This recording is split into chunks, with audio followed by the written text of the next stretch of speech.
Well, good evening, everyone. Just waiting for this to die down.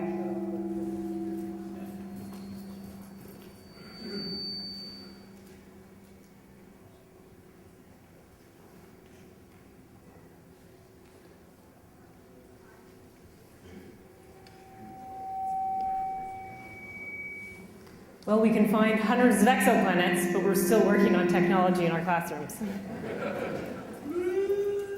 Okay, good, it's working. Can everybody hear me?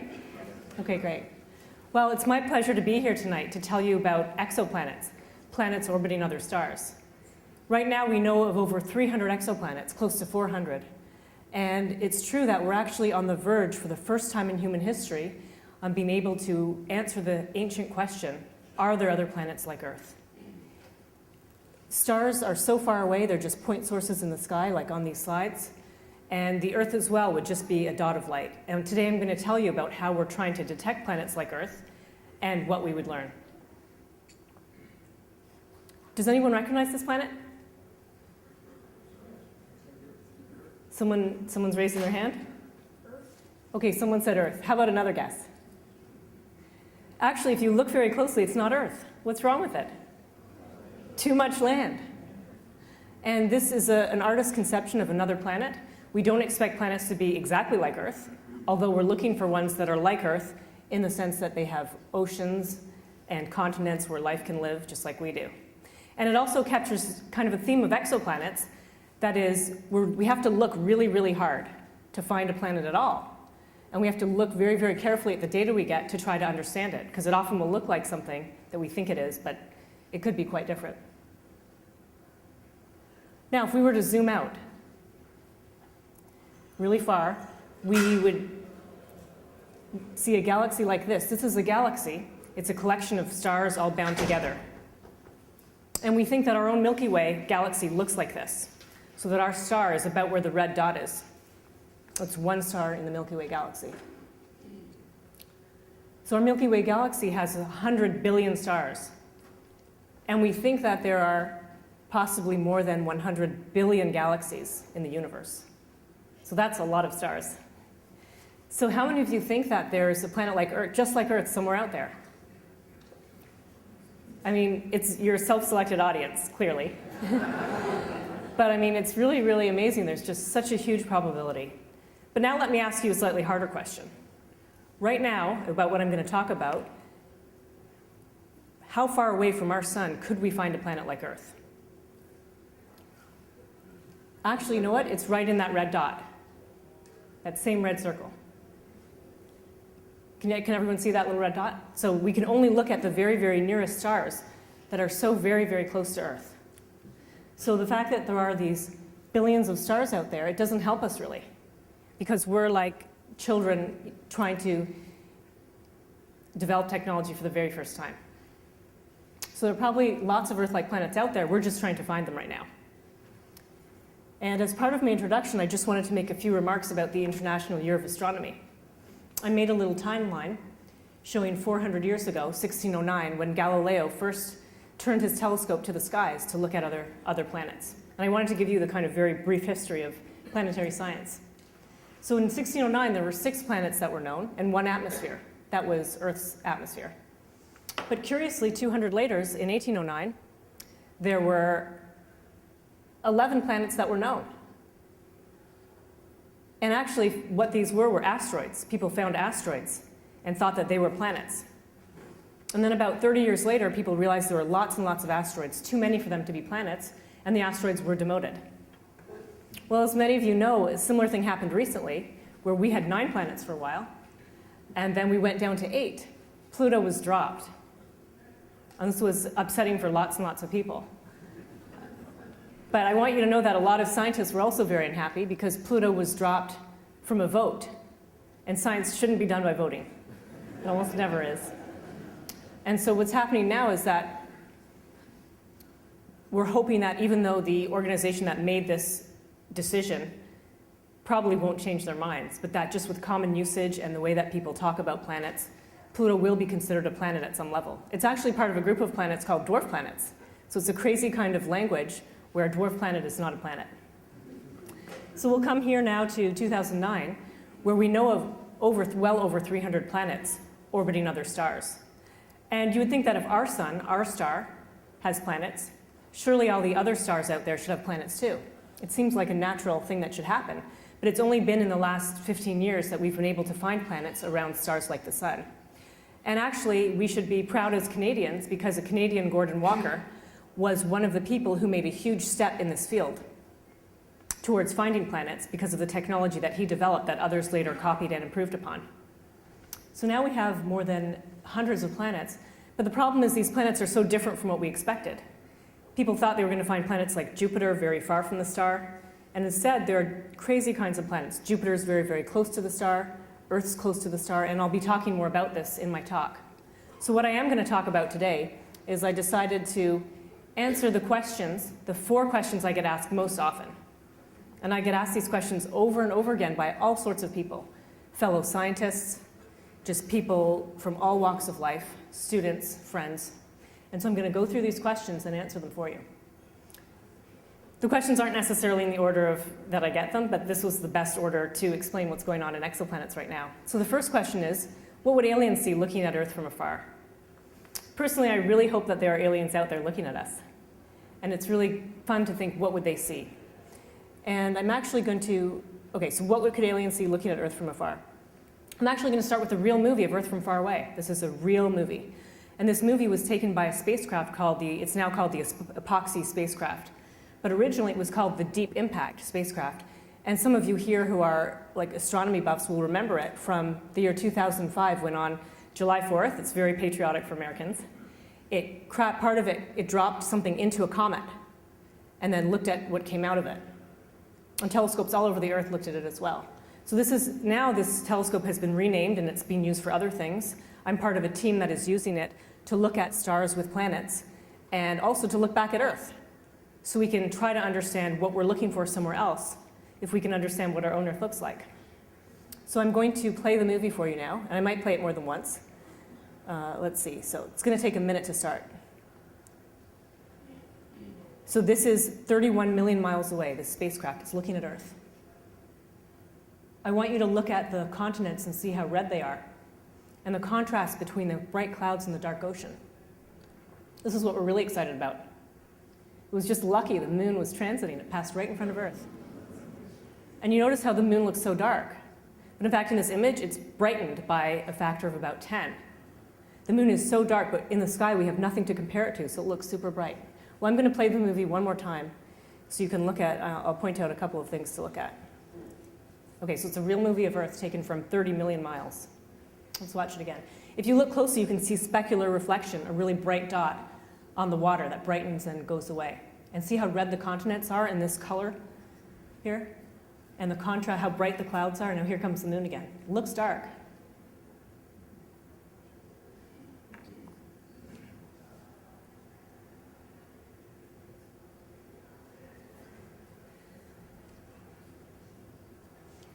Well, the continents actually look red. The film, or the colors used here, includes redder than our eye can see. And it's actually vegetation happens to look extremely red, just redder than what our eyes can see, and that's what's picked up on here. So what would it take aliens to see this? If there were aliens out there, what would it take them to see a movie of our own planet like this? It would actually take at least 50, that's 50-meter telescopes in space. So they would have to be they might only have to be a few 100 years ahead of us, but they'd have to be a lot wealthier to do this. So these aliens out there, they're probably not seeing a beautiful movie of our own Earth like this. What are they seeing? We actually have another real picture. It's a pale blue dot. See if you can see the Earth on here. It's just a pale blue dot. And this is a real picture taken by the Voyager 1 spacecraft when it was 4 billion miles from Earth. So it's a real image, it's a pale blue dot. This was orchestrated by Carl Sagan. And it's just 1 pixel. The red line is scattering in the camera's optics. But it actually, I like it because to me it represents a dust disk. If we were looking at our planet from far away, it would look like this, and we'd actually see kind of a red line like that. That's dust, comes from asteroids that are colliding with each other, grind up a little bit and make dust that reflects light, and you end up getting that little red. So that's what it would look like from far away. Could aliens see this? Yes, they could. If they were literally about 5 years ahead of us in technology, and they had, this time, they'd have to still have a lot of money, at least a few billion, and that's American dollars. they would be able to see this dot. Okay, so that's what we're talking about. We're not talking about seeing a beautiful picture of Earth like the Apollo images. We're just talking about like a dot in the sky. So what could they learn? Actually, they could learn a lot. And that's what we do in astronomy and astrophysics. We take very little data and we try to learn as much as possible. So I'll say a few things now, and a couple of them will be technical. But you won't have to understand this part to understand the rest of my talk.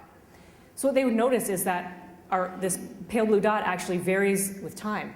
Think about cloud patterns, how sometimes it's cloudy and it seems kind of, actually from the top, clouds are extremely bright and the ocean is very dark. And so actually as the Earth is rotating, they would see a changing pattern of brightness. And they might be able to recognize that we have weather on the planet, which is suggestive of liquid oceans. They might be able to figure out our rotation rate, and they could learn a whole lot just from watching that variable bright dot. But what they really want to do, and this is what we want to do, but if the aliens are out there with space telescopes, really big fancy ones, what we really want to do is measure spectra. And spectra, for those that don't know, it's where we take light and disperse it. Think of it like a rainbow. It's like looking at a rainbow of light, but some dark lines are missing. And in fact, if you could look at a rainbow really closely with the right instrument, you would actually see that some lines are missing from the rainbow. And it's because the atmosphere absorbs some light, only at some colors. And so what we would do is we would take the spectrum, we try to take a spectrum of another planet. That's what hopefully those aliens are doing right now. And if they could take that spectrum, they would learn about the gases in our atmosphere. And this is the technical part, but it's just a graph. And what it is, I'm not going to explain the details. This is just wavelength. So visible wavelengths are here. This is infrared. This is infrared. But for our purposes, we just want to see that these fingerprints, or spectra as we'll call them, are different from a straight line. So all you have to do is agree with me that this is different from a straight line. And you do agree, which is good. But this is real data of Earth as it would be a pale blue dot. And these big chunks here are just the missing colors, which are actually molecules like water vapor. We think that water is needed for all life on Earth. And so water vapor is indicative of liquid water oceans. There's also oxygen. Oxygen is a gas produced by life on Earth. I'll be coming back to talk about these things later, but the point is just that they would learn about what's in our atmosphere. Think of like ozone, like the ozone hole. They could learn about that, and they can infer life, the presence of life here. And I'll come back and talk about that at the end of my talk. So to summarize this part of my talk, what would aliens see looking at Earth from afar? If they were just 5 years ahead of us and super wealthy, they would see a pale blue dot that varies with time. And they would be able to detect gases in our atmosphere that were indicative of life or of conditions that were supportive of life. So that's the answer to the first question. And we want to believe in these aliens, that they're out there. The second question is, when will we find another Earth?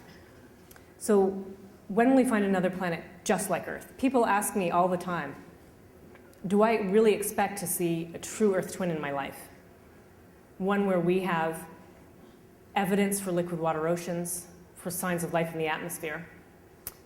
And I always answer, yes, absolutely. But I expect to live a very long time. But there's actually an easier part to the question, which we'll get to later. But let's just say it's really, really hard to do. So when will we find another Earth? I'll explain it to you, and then I'll give you my answer. So let's think about how you would find an Earth. I'm going to talk a little bit about how we find planets right now. Well, one way is just to take an image. We call it direct imaging, but think about like taking a picture with your digital camera.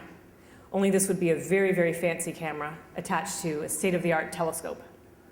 And that's what these people did, led by Christian Marois, who's a Canadian astronomer out in British Columbia. And in this case, he took a direct image. But what you see here is, this is supposed to be a star, just a dot in the sky. But it looks so funny, it's all mottled, because the star was so bright, they had to remove the star from an image. That's like taking a picture on a winter day and having to remove the snow from the picture, because it's so bright, it's ruining the rest of the picture. But if you were to remove that snow from the picture, there might be something left over, little specks of stuff. So for our purposes, this is supposed to be the central star, but it's just the junk left over after removing it. And they actually found 3 planets orbiting the star. And they even saw them move over about 5 years. And the reason this is so exciting is it's really the first image of something that most people would agree are planets. 3 planets directly imaged. So that sounds good. But it turns out that these planets are young and hot. And the difference in brightness between the star and the planet is something like 250. The difference in brightness between Earth and the sun, so if you wanted to repeat this experiment and just take an image of a planet like Earth and its sun, the difference in brightness is not 250. It's 10 billion. So a good analogy is to think, what could you buy for $250? It's not bad. I mean, if someone gave you $250, you'd be happy. You could go out and do something fun. But what about 10 billion? Such a huge, huge number. So we're a long way from being able to direct image, because this is state of the art. It's 250. And not only that, these planets here, the closest planet is about 20 times the Earth-Sun distance. So it means the Earth would be buried right in here, right where all this mess is from trying to remove the star. So we're a long way off from finding Earths this way. Nevertheless, we think we can do it. And as we're talking now, there's something like probably, well, as we're talking right now, there's like 200 people working really hard on these so-called white papers. In the United States, every 10 years, the astronomers get together and decide what projects they should do. But there's something like 100 people who are trying to find Earths. And maybe 50 of them, like as we're talking, because the deadline is in a couple of days. And they're working on like technology descriptions and why their project should be chosen. So even though it's so hard, lots and lots of people are working on it, even as we speak right now. They're probably sending me an email right now. I have to read the draft. Okay, so why is it so hard to find Earths with direct imaging? Well, it actually goes back to this problem of diffraction. And what I'm showing here is a circle. You can think of this like the telescope mirror. So imagine that you had a perfect mirror. And it's perfect, and the star is a point source. It's just a dot in the sky. Well, what happens? What do you see? It turns out you don't see just a dot, a point. You end up seeing the pattern that's showing here. I hope you can see it. The lights are a little bit bright for that. This is the same thing, but this is on a logarithmic scale. It looks like, you know, when you drop a pebble in the water and you see ripples. Okay, so you see this, and that's because of light is actually bending around the edge of that telescope. That perfect mirror is actually making light bend. And that extra light that's coming from light diffraction, that is messing up trying to find a planet like Earth. So those rings that I'm showing there, the first ring, it's something like 100,000 times brighter than the planet you're looking for. So the problem is that light is a problem. The star is so bright, the glare from the star essentially is making it hard to find a planet like Earth. But recently, like about 10 years ago, people did something really clever, which actually was already done like even 50 years earlier in a math textbook somewhere.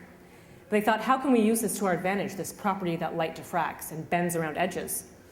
And they actually came up with these shapes. For our purposes, we can think of this as a shape of a telescope mirror. Really, it's not going to be the shape of a mirror, but somewhere along the optical path, they'll stick this shape. So instead of having a mirror like a circle, imagine what would happen if you had this big telescope in space, but you had a shape like this. It looks like a cat's eye for the scientists here at Gaussian. And then what you would see is not that ring-shaped pattern, but you see a pattern like this, where still some parts of your picture would be very, very dark, and other parts would be very bright. But look, you get a dark part. And people worked out the math and came up with the optimal solution. And so you can see these funny patterns. Imagine making a mirror like that. People have done this in the lab with slides, and actually you get it. Imagine a mirror like this now. Get all this dark part here, and all now the light is diffracted in this funny pattern. This is something that works. You can do this. The problem is you need an absolutely perfect mirror. Perfect mirror that it is so smooth, it's about 100 times smoother than a human hair. But it's not just making that smooth mirror, you have to put it in space. And there's a lot going on in space, even though it seems pretty simple, but the telescope is slightly heating up and cooling. You move it, and it takes a while to settle down. And that mirror is responding and changing like that. So you have to have a way to, like in real time, correct that mirror to 100 times smoother than the human hair. It's a very, very hard problem, and that's why the technology is so hard. So this is a hard problem, but we think we know how to do it. People are working on it right now and have been working on it and will continue to work on this problem. So not too long ago, I was at a meeting. This was called Terrestrial Planet Finder, and NASA was funding it at about $50 million a year, which is quite a lot. But actually, the whole thing would cost a few billion, so it wasn't really that much. And we were working away, and eventually, this project was disbanded. But I know for some of you, for your jobs, you probably also go to meetings. And usually in a given meeting, after a few hours, people get they lose their attention span. Everyone's always doing something else. At least half the people, they're checking their email or they're thinking about something else. This was the only meeting I've been to in my whole life where someone came and presented an alternate way to do the problem. I've never been to a meeting like that where you could basically hear a pin drop and every single person was dead focused on the speaker. And what they said was, you know what, you can take this funny shape and forget about putting it like your telescope mirror in the telescope and having to have such a perfect telescope that it's almost too hard to build, and put that shape in space. Put it in space like this picture here. You have to put it in space something like 70,000 kilometers away from your telescope. So now, I see some people are totally in disbelief, but actually, this would be, see the special shape? It would be something like 70,000 kilometers away, and it's about 50 meters in diameter. And this telescope doesn't have to be perfect anymore. Any telescope could work, just like something a little bit bigger than the Hubble Space Telescope. It's a perfect thing in space. And it's sort of interesting. You can see the star, it's like blocking out the star with that special shape so that only the light reaches the star. Now the two problems are basically equally as hard, but it gave like a new hope to the problem, because if there's more than one way to have a solution, it's always a really good sign. And now people are really excited about this.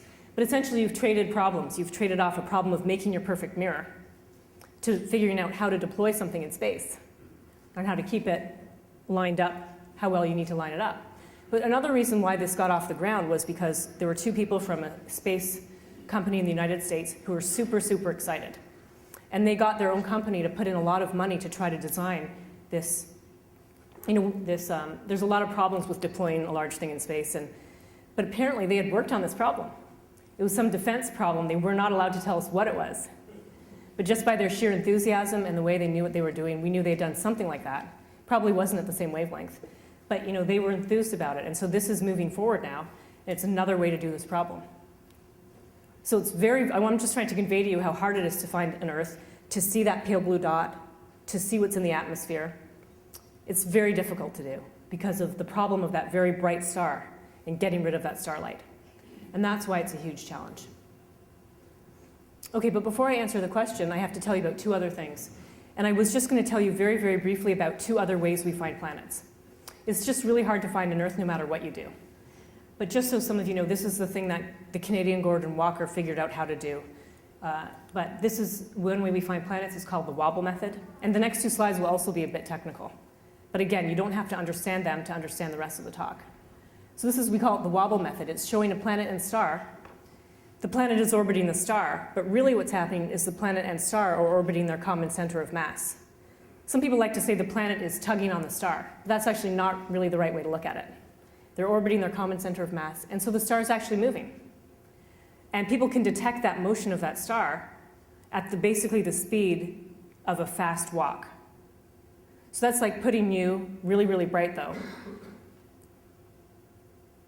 30 light years away or like 100 light years away and measuring you walking, only you're super bright like a star. I mean, that's amazing that people can do that. What we can do right now is still not good enough to find an Earth. But there's a graph that's just showing the stars going away from you, coming towards you, and it just keeps repeating that pattern. And you can try to find planets that way. Now, we can't find planets like Earth this way right now. But actually, when I was here visiting, we talked about a way to maybe do this here.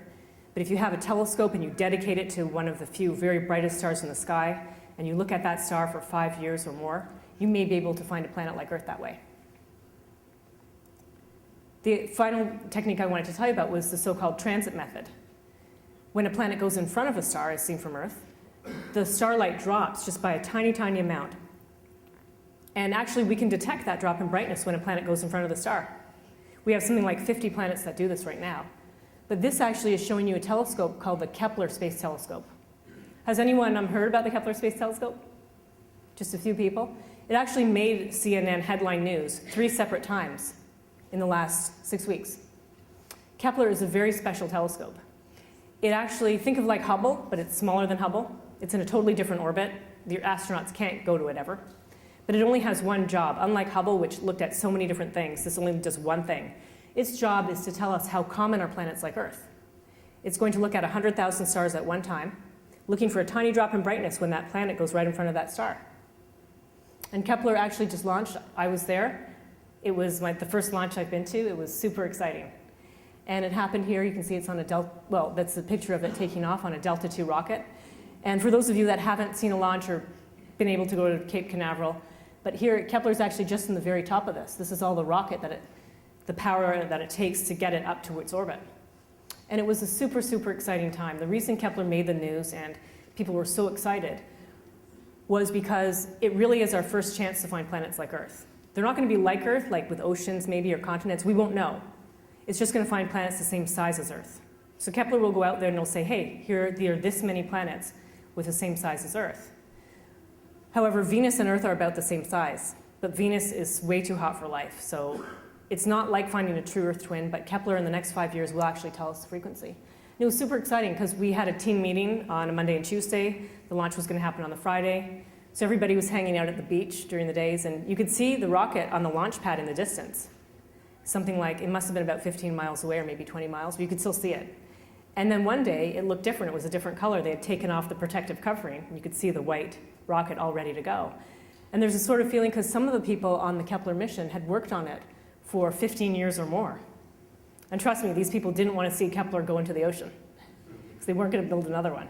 So there's a sort of feeling of excitement, because we're finally going to find Earth, but a feeling of, let's keep our fingers crossed. The week before, a different rocket, a different instrument that was supposed to look down at carbon dioxide in Earth's atmosphere had actually failed to launch, $300 million down the drain. And so people were sort of a bit nervous, but they had to delay the launch by a day so they had time to review whether there were any components in common with that other rocket. There was one thing, but it was so super reliable, 3,000 times it had gone off, no problem. So they decided, they went forward. And then at the launch itself, it was a night launch around 11 at night. Everybody was there. People had brought their families. The families are important because they're the ones who support everybody when they're working all the time. The families there, their kids playing, and it was amazing. It went off so perfectly. People didn't know whether to shout with joy or just to cry, because it was just such a great thing. So here we are, Kepler's up there. You can tell I'm really excited about it. I'm part of the team, and it's going to be great. So to summarize this part of my talk, when will we find another true Earth twin just like Earth? I said if we just want to know a planet that's one Earth mass or just the same size as Earth, that'll happen in the next 5 years, either with Kepler or maybe with this Wobble Method. But we won't really know if those planets are like Earth, because Venus is like Earth. It's the same size, the same mass. But we don't know, on Venus's surface, it's just totally unsuitable for life. There's no oceans, nothing. So I said that if we're really lucky, 25 years from now, we will have planets that we can see that are like Earth, that we would say have oceans and perhaps signs of life in them. Okay, so within 25 years. That's the answer. But it turns out that recently, astronomers aren't going to wait for that, because it's kind of a long time from now, even though people are working as hard as possible to get this to happen. It turns out that we can actually find one sooner, if we're willing to change our definition of Earth. And that's the second part of this answer is, when can we find a planet like Earth? Part 2. But this is a little different now. So I want you to imagine for a second that you have a long-lost twin somewhere out there, and that you meet that twin. I mean, that would be pretty amazing. And it really happens sometimes. Long-lost twin, just like you. That's the analogy of finding a true Earth twin. We want to find a planet just like ours, because we're kind of self-centered, and we might not know what better to look for. We want to find an Earth twin. Now think of finding a very distant relative. Okay, maybe it's a cousin, several times removed from a different country, person's a different generation, they don't speak the same language, but they're still related to you. That's the analogy, that we're looking for planets kind of like Earth. We'll call them super Earths. But if we can look for a big Earth around a small star and change our definition of Earth, a very, very different star from our sun, very, very different kind of planet, we can find one really soon, maybe any time. And we can study it and see if it actually looks like it may have life on it. So that is what I'm going to talk about in this part of my talk. Skip that. Well, actually, no, I will show this for 1 second. It's kind of technical, but just for people who can read graphs and like graphs. This is showing the planet-star distance here. There's Mercury. Let's see, it's kind of hard to see, but here's Earth and Venus, Uranus and Neptune, Jupiter and Saturn. This is mass in Earth masses. So you see Earth is about here. And these are all the exoplanets we know. These are all the hundreds of planets we know about. And what's just absolutely stunning about this graph is that planets are everywhere. They're not all bunched up where Jupiter is or these other planets. They're just every kind of mass you can imagine the planets are. And every kind of separation from the star the planets exist in as well. So it's just amazing how diverse these planets are. That's what sort of motivates us to look for these other kind of planets. And by the way, this part of the diagram where Earth is, there's basically nothing there because it's so hard to find planets like Earth. Parts of this diagram are dark because technology cannot reach there. Okay, so we talked about direct imaging before, right? We talked about using a fancy camera and taking a picture. And the other thing we talked about was what I called transiting planet. And I'm going to explain that again because it's so important for this part of my talk.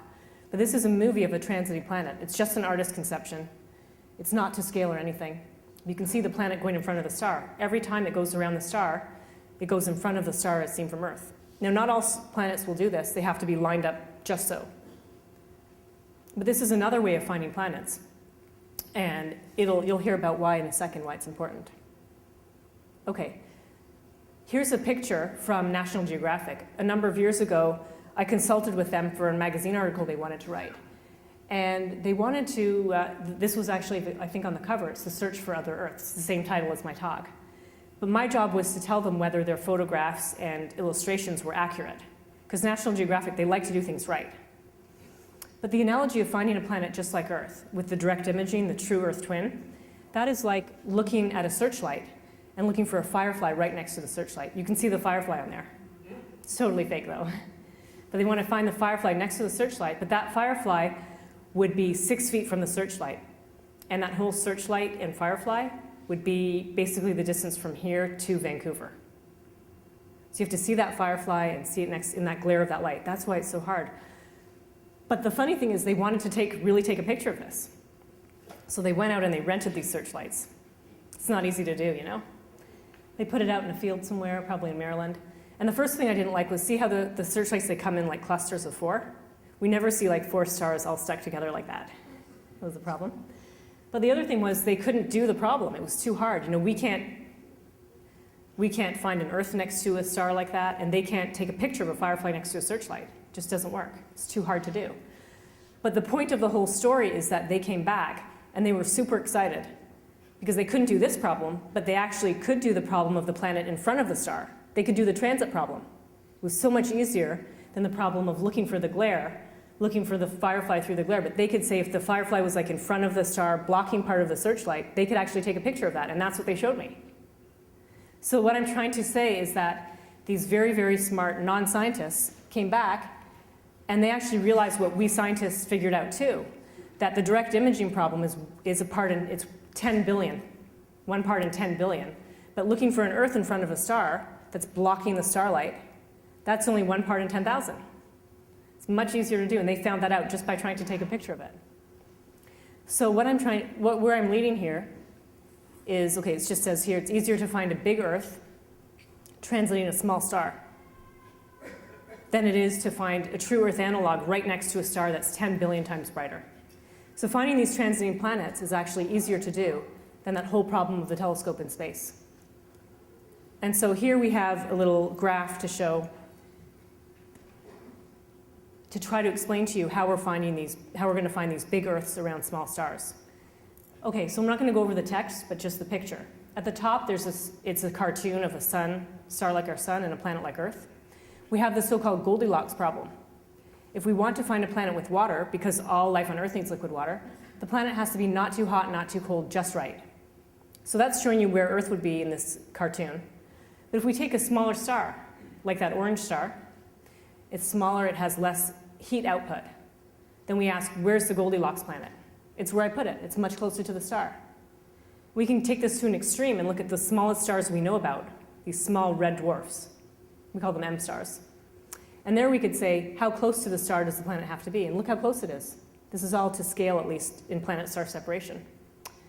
So the star would be very, very close. The planet would be very close to the star to be in the Goldilocks zone, because the star is so small, it has very little energy output. And that's essentially what we're looking for. It's easier to find planets close to the star. They're more likely to transit. It's easier to measure their masses. And so it makes the whole problem so much easier, because you're looking for a big Earth going in front of a small star. And that's what we're trying to do right now. So instead of describing like my models and exactly what it would be and how we found it, how we would find it, I decided to take you on a virtual trip to this planet. What would it be like on one of these planets? It's just an artist's conception. So first of all, you'd be very close to the star because the Goldilocks zone is so close because the star doesn't have a lot of energy output. And so look how big the sun would be in your sky. That'd be cool. The other thing that would be even more interesting is that on this particular planet, it's so close to the star that we think it would be so-called tidally locked. It would show the same face to the star at all times, just like the moon always shows the same face to Earth. What this means on the planet would be that the sun would always be in the same part of the sky at all times. So you'd be living on this planet, and look, the sun would be like just so, all the time. You could always have sunset, you could always have daytime, you could always have nighttime.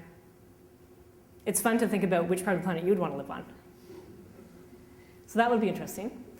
The other thing that would be kind of really fun if you're a kid would be that this planet would only take about 10 days to go around its star. So your birthday would be every 10 days. That would be pretty hard for the parents, though. I know, because one of my kids is just about to have a birthday, so we're really excited about his party and his friends coming over. But it would be too hard to do it every 10 days. Well, that was the good news. The bad news about being on a planet like this is it's so close to the star, these small stars tend to be what we call active. They throw out solar flares. Do you remember there was some time ago when the sun was at its solar maximum and it was giving off flares? They can really interfere with satellites. It could be a problem. But these stars, especially early on in their life, they give off a lot of flares, so it might not be a great place. Some of them have a lot of ultraviolet output. That's what our Earth protects us from, that ultraviolet ray, but still that's the kind of thing you don't want when you're getting a sunburn. So this planet could have a lot of problems because the star is not very friendly. Other people who make models of planet formation, think that if the planet is forming in around a very low mass star, it may be forming very, very quickly and that it can't get water delivered to it, and for a variety of reasons it may not be favorable for life. So this is like the distant cousin. It's not related to Earth really, but it's the best we can do for now, so we're looking for these, and observations will tell us whether or not we find life on them. So to answer this part of the talk, when will we find another Earth part 2, if we're willing to be generous with our definition of Earth and to think of something that's very different from our Earth, but it's still kind of rocky, just bigger, and just close to a very different kind of a star, we actually could find a big Earth transiting a small star in, say, 1 to 3 years. So if you read about it in the news, the next huge news story, if it happens in the next year or two, will be this. And so you'll have some context. Hopefully then you can remember back to this talk what it was about. But any day now, someone's going to find one of these. A big Earth transiting a small star in the so-called Goldilocks zone. Okay, so we're moving along in the list of questions. Can we go there? This is actually the #1 question I get.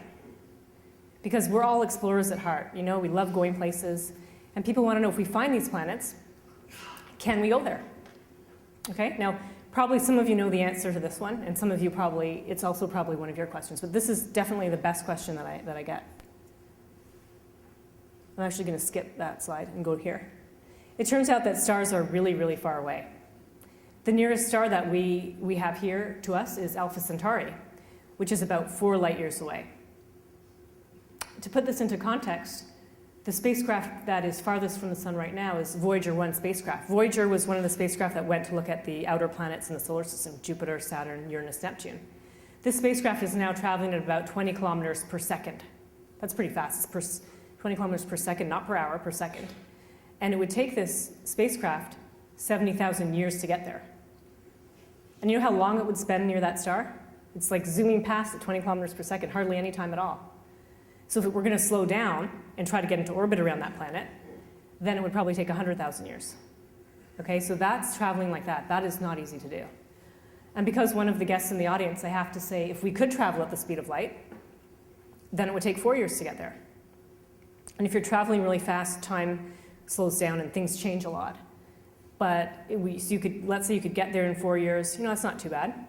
But you send a signal back to Earth, that would take another 4 years. So it would still be pretty rough. Now, some people on Earth, there's very, very few people, but some people are really considering seriously, just maybe a handful of people, what would you need to get to another star? And they think in sort of the most best case that we could foresee in the future would be traveling at 1/10 the speed of light. That's not us, but that's just a spacecraft. So in that case, it would take 40 years to get there. That's not too bad, maybe. You can imagine starting that maybe some people on the project would still be around, to hear back once the spacecraft got there. It's not hard. But actually, Alpha Centauri is the closest star. Most of the stars that we're finding planets around are much further. They're more like 10 light years or 20 or 100 light years away. And that just makes the problem so much harder. Because we think Earths are out there, they just might not be around every star. And if you have to go a little farther, it's going to be a problem. So the short answer to this is, can we go there? The answer is not for now. Unfortunately, we cannot go there. So that's too bad, because we all want to go somewhere. But we're working on going back to the moon and going to Mars, hopefully. That'll be the first thing. Okay, so the last question, which is going to take a little more time to explain, is if we can't go there, why look? So if we're finding these planets, why are we looking for them if we can't go there? And that answer, that was the talk that I gave to the physics and astronomy department a couple of days ago, actually yesterday. And that question actually is study the planets from space. We can put telescopes in space and on the ground and look at them and try to learn things about them. So I chose a couple of things to tell you that we've learned about planets around other stars right now. Okay, let's skip that. And if you want details, you'll have to ask in the question, because I'm just putting it at a very general level. We've actually learned what planets are made of. This is showing an artist's conception showing how big planets are. One planet is actually Jupiter. It's showing the different layers of materials in Jupiter. And the other two are showing a planet like Neptune. It's all blue on the inside because they're imagining it's made of mostly ices. But if you took that same planet, the same mass, and stuck it all in rocks, it would be much smaller. So we're able to measure masses and sizes, and therefore densities of planets. And about 50, that's 50, we've measured the mass and size of, and we can tell you basically what the planet is made of. I'd have to talk for another hour to go into more detail. I just wanted you to know we measure masses and sizes, and we know what a lot of these planets are made of. They're like Jupiter, made of mostly hydrogen and helium. Some are made of one actually is made of probably mostly rock. But most of them are like Jupiter right now, mostly big planets made of hydrogen and helium. Okay, I wanted to tell you one thing, because this is a pretty interesting one. Here's a picture of a so-called hot Jupiter. Some of these planets that are orbiting other stars are orbiting very, very close to the star. They're so close that their orbital period is only 4 days. And they're so hot, they're heated to over 2,000 degrees. Jupiter's about 100 degrees. These planets are 2,000 or 1,000 degrees. But what's interesting about these planets is, if you look at this carefully, you can see the artist is trying to show that the planet is, which is kind of hard for me to see from here, but the planet is heated only on one side. Because the planet is doing the same thing that we call tidal locking. Just like the moon always shows the same face to Earth, the planet is always showing the same face to the star. So the bottom line is that the planet always has a really hot day side. It always has a permanent day side and a permanent night side. So one question that we had was, for these planets, are they really, really hot on the side that's the day side and really, really cold on the night side? Or are they about the same temperature all around? So let's think about that for a minute. You've got a planet, it's always heated on one side, but not on the other. This is the interactive part of the lecture. So do you think that the planet is really hot on one side or really cold on the other? How many people think that may be true? A few brave people. Now, how many people think that the planet would be the same temperature all around? A few more. Sometimes it's like thinking of a really cold day, like it's a freezing day and it's warm on the inside and you open your front door, and the hot air wants to rush out and the cold air wants to rush in. It wants to equilibrate. So I used to think, before we had any data, that the planets would always be the same temperature all around. But this was actually a good question for you, because whoever put their hand up was right. We see both cases happening. We've seen some planets that appear to be very, very hot on one side, the side they're daylight, and very, very cold on the other. And we see some other planets that appear to have the same temperature all around. Now, it's beyond a public talk for me to go into the physics and chemistry of why that's true. Again, that was my talk yesterday, but if you want to know after the talk, then I can try to answer it. Okay, one more example of why study the planets from far away. This is a spectrum again. This is a bit technical, but this is wavelength. So this is in microns. This is like infrared, like heat wavelengths. This is 1 to about 2 microns, 1.5 to 2.5. And again, what I want you to see is that this is different from a straight line. Very different from a straight line. This is real. These black dots, the black triangles, are data taken with the Hubble Space Telescope. So the Hubble Space Telescope looked at this particular planet going in front of the star for about 6 hours and got those black points. They're very different from a straight line. We make models of what the physics and chemistry in the atmosphere is, and get this. And you can see how one line, the red line, fits the black triangles better than the blue line. But what it's just trying to tell us is that in this hot Jupiter, a very big planet just like Jupiter, it has water and methane in it. The point is that I want you to walk away with is that we have real data of atmospheres of other planets, and we can actually identify molecules in them now.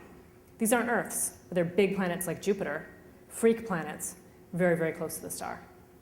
So for that part of my talk, I just wanted you to know that we're doing a lot of science now. That's why we want to find them. We're not going to go there. We're going to use our telescopes. Now for the last part of my talk, here you go. We all want to find, everybody wants to meet an alien. That's what I'm showing there. But when we find signs of, I want to try to tell you in the last part of my talk how we're going to try to find signs of life on other planets. We'd all like to meet an alien, but we're not going to be meeting them in this part of the talk. They may be bacteria like that's shown on the other side. We won't know, but what we're looking for is a byproduct from these planets doing metabolism. So I'm going to try to walk you through that, and that will be basically the last part of my talk. But I'm starting with this apartment building. I know there are not that many buildings in Hamilton, tall high-rises, so probably not too many people here actually live in a big building. But I saw a bunch of big buildings somewhere.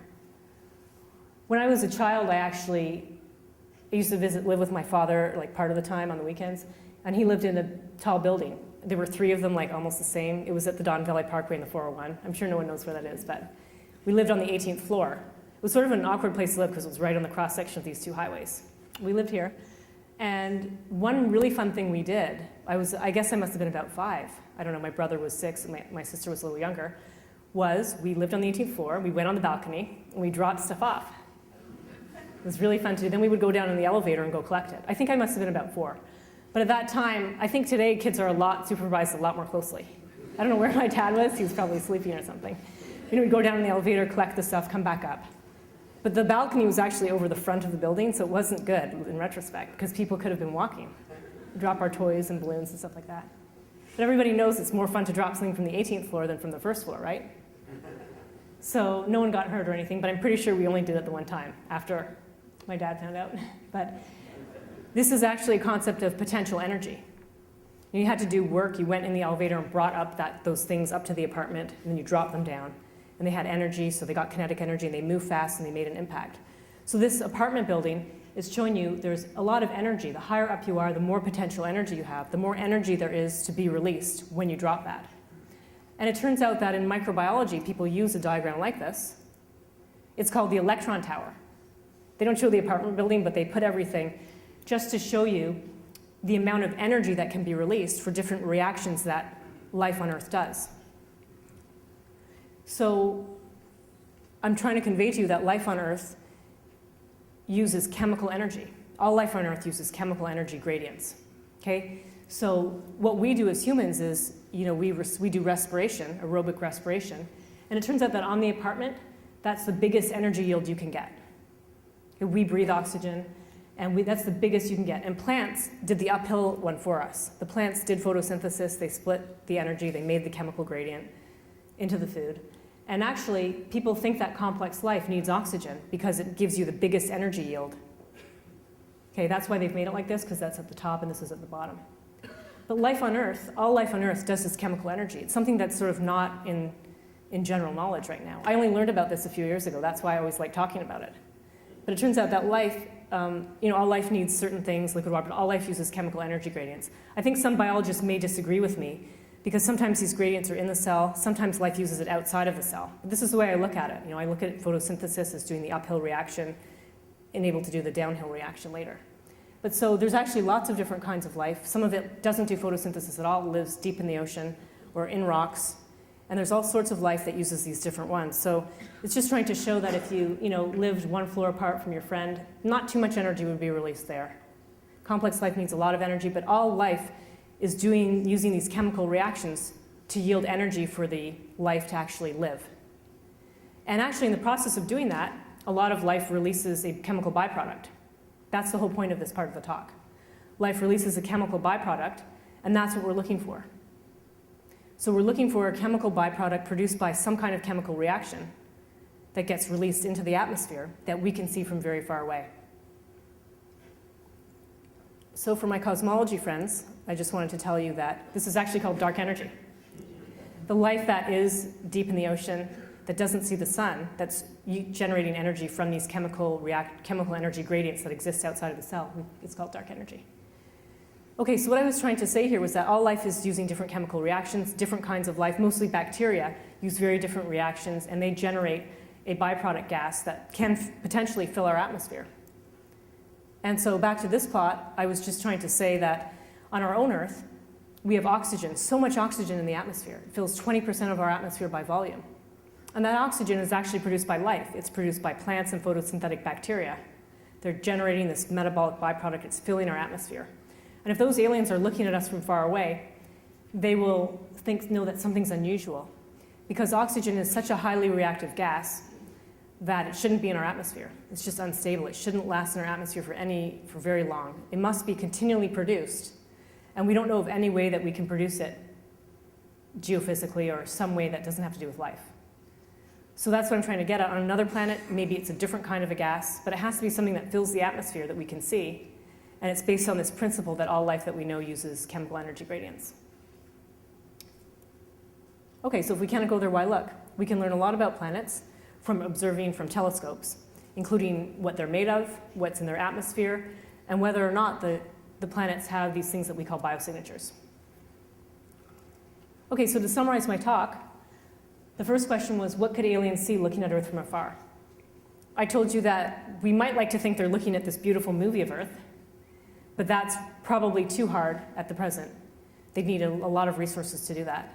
What's more realistic, if we think that they can do what we can do, is they'd see a pale blue dot. And they'd see this dot vary with brightness and time. They could see what's in the atmosphere, and if they were smart enough, they could figure out that we had life because of all the oxygen, and that because oxygen in that reaction I showed you yields the most energy, that we may even have complex life. We asked the question, when can we find another Earth? I said if we want to find a planet that we want to call like a true Earth twin, one with oceans, with a similar atmosphere, if we're lucky and everything goes well, that would be 25 years. But then I also said if you just want to find a planet that's the same size as Earth or the same mass, that's 5 years. If we want to change what we call an Earth and say we can look for a big Earth around a small star, where the star may be very unfriendly, that could happen in the next couple of years. Can we go there? Not yet, unfortunately. And if we can't go there, why look? Because we can learn so much about planets from far away. And I just want to finish with this idea that in exoplanets we are really, really excited about. And that is that during some time ago, 400 years or more, people had a different view of the universe. And people thought that Earth was the very center of the universe and that everything revolved around Earth. I mean, that's the most self-centered you can be, right? Everything revolves around you. But here it's Earth, everything revolved around it, the stars, the sun revolved around Earth, the planets, and everything. And Copernicus and Galileo helped with this, made this huge paradigm change that no, Earth is not the center, but in fact, Earth goes around the sun just like all the other planets do. And much later on, I would say closer to 60, 70, 80 years ago, maybe a little less, people realized that our sun was just one star in the whole galaxy, but that there were galaxies everywhere. So we weren't special at all because we're just one star out of 100 billion going around a galaxy, in a galaxy, orbiting the galaxy, and then there are all these other galaxies, so we weren't special anymore. And in exoplanets, we're just so excited because we feel like we are going to complete the Copernican revolution.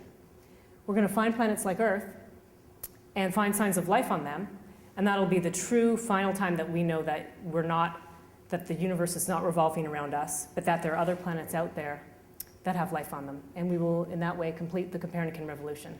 Thank you.